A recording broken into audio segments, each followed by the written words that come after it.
Well, let's move on to what I thought was, I don't know if it was the highlight of the program, but it involved much of the top talent, and it should be the highlight of the program, but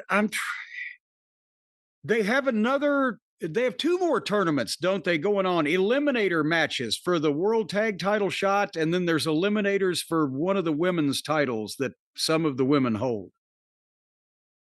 So this tournament thing for the tag team title was FTR against Hong Kong Phooey and Kevin Knight. And there's something tonight if they could get him away from the little bag. But he looks silly standing next to the guy. But he's got two teams, Tony does, that could be taken seriously in a wrestling situation. And occasionally one of those pops up on this program. FTR and the Hurt Syndicate. And he's determined to put both of those teams in with these two dipshits till he kills both of them off. And so now we got to see FTR go almost 20 minutes with children, and I know they're trying to have a match with these guys, but they're going beyond them. They're in over their head. The first big move of the match, FTR went for the shatter machine on Spitball, and Knight was supposed to come in and break it up, and he forgot to, so Cash boosted Spitball up in the air, and then they all froze. There's Spitball up in the air, and he's just standing there, and then Dax goes to hit him or punch him or something, and he's like, "Come in here, dipshit." So FTR put themselves in the right place for these guys and waited for them to do their stunts, but it's not being productive. It went through two breaks. Did you see the part where Phooey did the moonsault off the top rope to the floor and missed both, went right over the top of both of them, and they all fell anyway? I did see that, yes. It's good that he can backflip like that and land on his feet, but isn't he supposed to hit the guys that he's supposed to be diving on? It should look like that, at least, yes. There should be some suggestion of that. So finally, Dax beat Kevin Knight by holding Stokely's crutch for leverage. So they didn't even beat Spitball. So then they go to do the promo, FTR and Stokely, and they're booing over Stokely. Stokely's mad. He's got the crutch because he got speared by Edge. Edge belongs in prison. He's screaming over the people, and then they play Edge's music. And Edge comes out on the stage, but he's not allowed to attack FTR. Brian, if Stokely can go to Tony Khan and get Tony Khan to agree that if Edge attacks FTR, then he'll fire Edge, then if you were another wrestler on the roster, wouldn't you be going to Tony Khan saying, well, how about nobody can attack me either? Yeah, this is the Andrade Sammy Guevara thing. You'll get fired if you hit him. All right, I'm going to punch him right in the mouth. It doesn't make too much sense why the heel manager would convince the commissioner, the owner, the general manager, whatever it may be, for this. Like, there's no reasoning for this stipulation all of a sudden. Well, and also it's like the Intercontinental title or the what is the goddamn title? The unified. I've made fun of it so much. The unified Continental, whatever the fuck.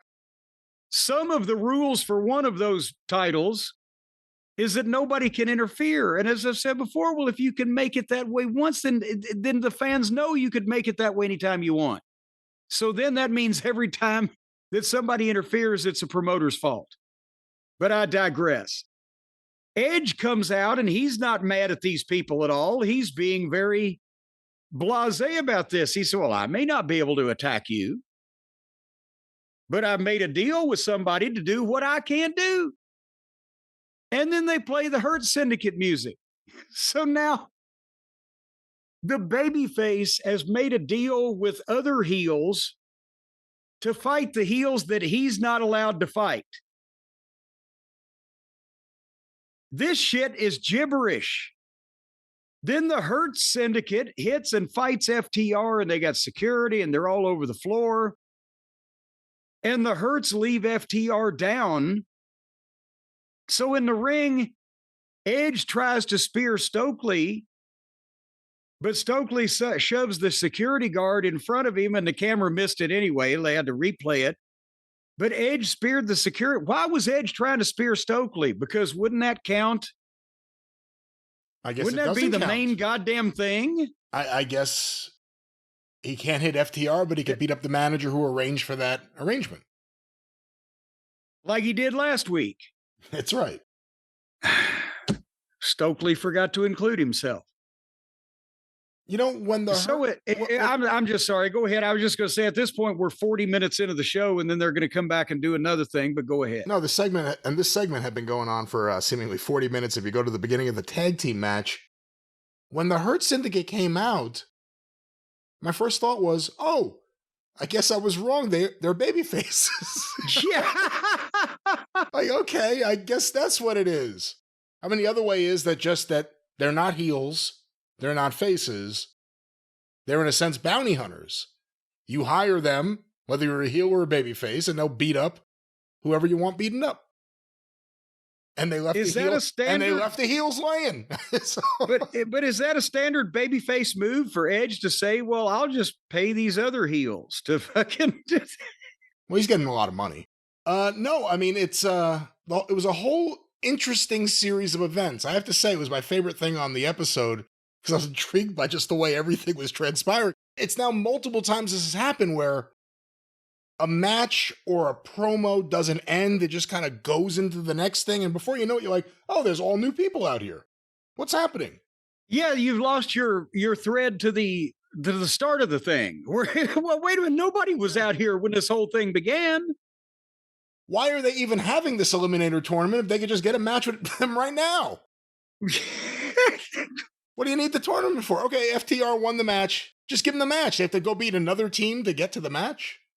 The heels have to overcome all these obstacles? Yes. To get to the baby faces? Every good heel has to have a mountain to climb to triumph over a no good baby face. Rats, double crossers. So then they did another thing, which we'll get back to, but to get back to this thread, they were now in the back of the arena. And Renee Moxley Good is talking to the Hurt Syndicate. And MJF comes in. He's like, what the fuck? It took me months to get in this crew. And now we're just boys with Edge. Apparently they didn't consult him. And MVP's like, it was business. And MJF is, well, how about helping me with my world title and the page? And where were you? And da-da-da-da.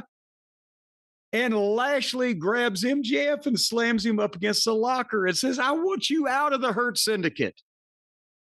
And I'm like, God damn it. That was quick.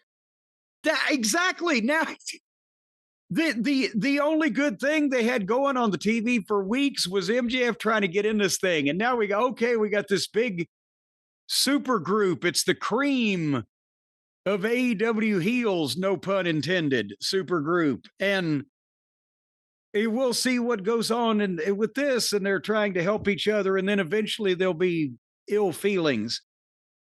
It's been, what, a fucking month? He gets in the group. There's no babyface teams worth the Hurts working with, and there's been nothing with them trying to help MJF, and now they're already jacking him up against the locker and potentially switching babyface because the only team they've got to work with is also heels with a manager. So are they blowing the MJF deal off already? And if not, what does this say? If the idea is to not blow it off yet, and we're already teasing this kind of dissension weeks after we kind of got past this kind of dissension, what does that tell you? There's a lot of dissension. I think almost too much dissension. Right? Lashley went from not wanting him in the group but playing around with the thumbs up, thumbs down thing to accepting him. They all seem to be getting along great. And then all of a sudden, on this episode. Yeah. You've gone too far. You've come in and interrupted my interview. How much did Edge pay? If it's just business, I'd like to know how much it cost. Is there paperwork? Well, only if Jack Pfeffer was involved. Otherwise, I think this has all been done on a verbal deal. But I'm beginning to think that MJF, Brian, may have made a poor business decision. Maybe he got into business. If they're all about the business, he got into the wrong kind of business with the wrong kind of business people. Maybe just maybe he could have taken his brand, him as an individual, the brand of MJF, and had a dream. You know, when we were young, we used to have such dreams. When we were young, it seemed that life was so magical and logical and lyrical. You could dream about being an astronaut or a president or a princess. But then you get older and your dreams change because as they're smashed on the rocks of reality, you know, you just got to make money. You just got to stick your hand in the other son of a bitch's pocket and take everything he's got. It's a dog-eat-dog world. You don't want to be wearing the milk bone underwear. No. You want to be fair. You got to go out there and you got to take care of yourself, Brian. Well, we got to take care of our fellow man. We should also take care of our fellow man and society. And of course, a great way to do that is good advice.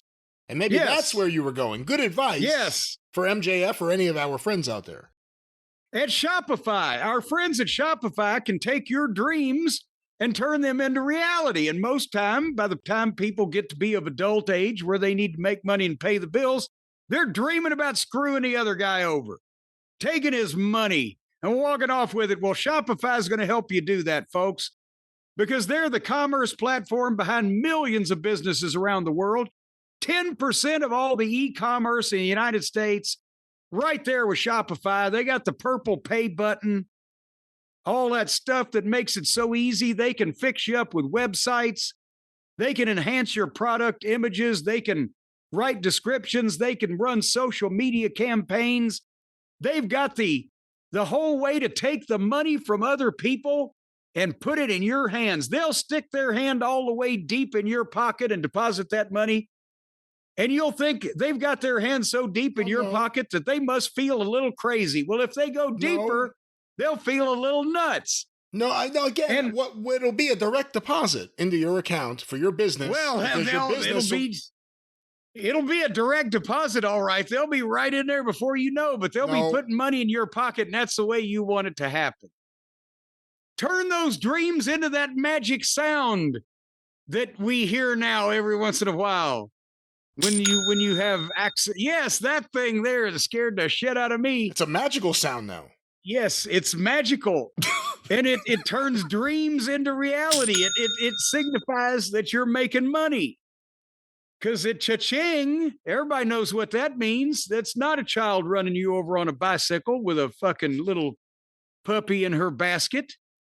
It is indeed the sound of filthy lucre pouring into your bank accounts because Shopify has turned your dreams into reality. And you can right now sign up for your $1 a month trial period where Shopify will show you all the ways that they will strong arm people into turning their hard-earned currency over to you under threat of potential bad malingering consequences. Shopify.com/JCE. You can get that $1 a month trial period. Boom. Tell me that there is any way that Shopify could not make themselves worth $1 to you just to show you what they can do. It's insanity. I think you need to give them $2. Well, you don't have to do that. You don't have to do that. Well, you should. No, why? You take the deal they're offering you, which is a great deal. Well, take the $1 a month deal for yourself and then take $1 a month trial period for some other schlub you know with a dream. And they can fucking turn his dreams into reality too. And then he'll owe you. And then you'll have him under your thumb where you want him. And he'll be over there fucking cutting your grass and toting your fucking heavy stuff. And all right, everyone wants a Biff Tannen, and I guess the way to get there is Shopify. Get your business going with Shopify. They power our online store. You want t-shirts from the Drive-Thru, Travis Heckel artwork, ArcadianVanguard.com. Guess what? Powered by Shopify, available on the Shop app. That is the store you want your products on, and Shopify is the partner you want to power your business. Yeah. Shopify.com/JCE. If you want a bunch of subservient schlubs under your thumb at all times. Potentially. It's not a promise or anything. No guarantees. Well, just get everybody else. Spend $10 and you'll have 9 slaves. No. Get them all $1 a month trial period. They'll owe you forever. Once again, Shopify.com. Yes. /JCE. For mindless zombies doing your bidding. And then every time a zombie gets his brains, you hear cha-ching.